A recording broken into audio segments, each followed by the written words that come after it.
Mirador, nos chroniqueurs se déboutonnent sur le vif. Et vous faites bien de le dire, Mélanie et Jean. Et voilà, ça chauffe pas du tout. On continue notre tour de chauffe.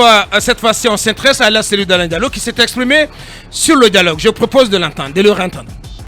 Nous sommes demandeurs du dialogue. Nous considérons qu'il est urgent d'aller à l'organisation des élections pour mettre en place des institutions légitimes. Mais jusqu'à présent, tous les dialogues qu'il y a eu, on n'a pas abordé ces questions. On va parler de refondation de l'État, de réconciliation nationale, de recensement général de la population. Pour nous, il est urgent d'organiser la sortie de la période d'exception. Lincoln. C'est pratiquement un entretien réalisé par notre confrère de RFI, Laurent Nkoro. Et le seul reproche que celui d'Alain fait aux militaires au pouvoir. Donc, ce qu'on note pour Cellou, il est très clair là-dessus. Oui. Ils sont demandeurs du dialogue. Oui, ils sont demandeurs du dialogue. Il semble nous expliquer que jusqu'à maintenant, le dialogue n'a pas été la première préoccupation du CNRD. Oui, pour lui, il y a des rencontres, mais il reproche à la junte de ne s'intéresser, en tout cas, aux questions concernant ce qu'on appelle la refondation de l'État. Et pour lui, un retour à l'ordre constitutionnel est très important parce que pour lui, rien de sérieux ne peut se faire dans ce pays sans la mise en place des institutions républicaines. Alors, Cellou d'Alain est allé même jusqu'à toucher d'autres questions liées à la justice, où il parle par exemple de sa sortie du pays.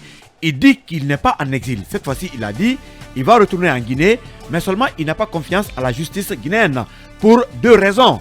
Il dit que sa maison a été réduite en cendres du côté de Dixine. Et il a fait le recours. Jusque-là, il n'y a pas de solution.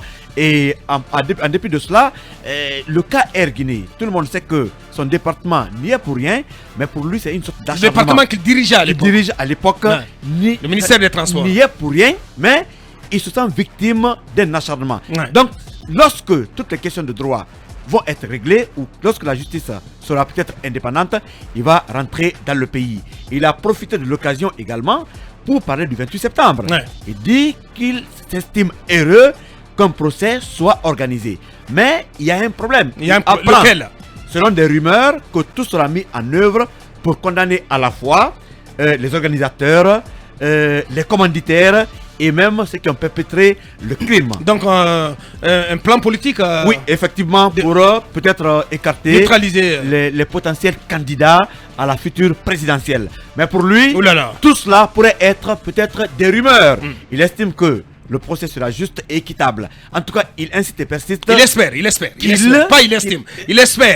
que le procès sera. Il espère. Oui, parce que on est d'accord là-dessus. Et il n'a jamais manqué d'occasion pour dire qu'il n'a pas confiance en la justice guinéenne. Oui, il le dit, il a réitéré, mais il espère que la justice pourra être juste et équitable pour les victimes et tous les Guinéens, et pour qu'il n'y ait plus jamais de telles atrocités dans le pays. Bien. Quel sens donner à cette déclaration de la cellule d'Alain Diallo quand il dit qu'ils sont demandeurs du dialogue dans le contexte de cette nouvelle volonté affichée par les autorités de la transition de mettre en place et d'opérationnaliser ce nouveau cadre de dialogue inclusif? Moi, quand je l'entends, j'ai l'impression qu'en réalité, c'est des prémices de remise en cause du cadre de dialogue qui est annoncé. Des prémices. Souvenez-vous. Comment ça? Oui. Hier, je le disais encore sur ce plateau, deux éléments essentiels vont empêcher celui d'Alain Diallo de venir autour de la table. C'est sa maison qui a été détruite avant que la procédure judiciaire n'aboutisse. C'est le dossier Air Guinée dans lequel il estime qu'il est victime d'acharnement. Et ce sont ces deux éléments que celui d'Alain a cités réellement, quelques heures après. J'ai envie de dire justement que, pour l'instant, quand vous entendez celui d'Alain, vous avez l'impression que ce cadre de dialogue lui-même, qui est créé par le Premier ministre, n'est pas prêt à les accueillir, et donc créé par le président. Merci beaucoup d'ailleurs.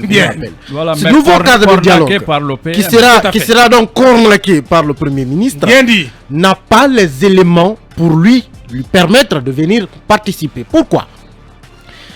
Les premiers dialogues qui ont eu lieu ont planché sur les 10 points de la transition. En tout cas, les premières concertations. Les 10 étapes clés. Les 10 étapes clés de la transition. Jusque-là, ce n'est que de ça que l'on a parlé.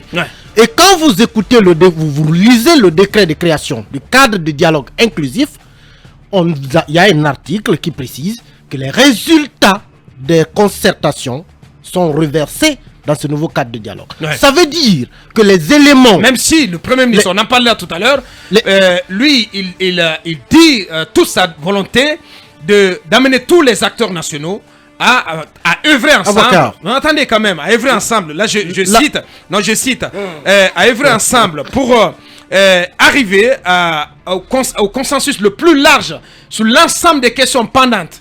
Le consensus dans le cadre de la conduite de cette transition. Le consensus le plus large, ça ne veut pas dire le consensus large. Donc, ça veut dire qu'il le limite. Ça veut dire qu'il cherche le maximum. Pas tout, mais il cherche le maximum. C'est possible qu'il manque, le plus large possible. C'est possible que quelque chose manque. Et ça peut être justement, peut-être ça peut être peut-être l'accord de Cellou Dalein. C'est pas exclu. Mais pourquoi je dis que ce dialogue ne pourra pas rassurer Cellou Dalein, c'est que je crois en la volonté de Bernard Goumou. C'est un homme plein de volonté, plein de fougue, plein d'énergie, qui a bien envie de tenir ce dialogue et de le réussir. Mais la volonté de Bernard Goumou ne peut pas passer au-dessus du décret du président Doumbouya. Bernard Goumou ne peut pas empêcher que le résultat des concertations soit réversé dans le cadre du dialogue. Et le résultat de ces concertations, on connaît ce résultat. Il a déjà été clair. Et Amara l'a dit, pour nous, on ne va pas discuter sur la durée, on ne va pas refuser de discuter sur la durée de la transition, mais ces 10 points clés ne sont pas négociables. Attention. Alors, sur quoi va-t-on dialoguer? Attention, parce que pendant ce temps, il faut savoir que vous avez la CEDEAO dans le dos.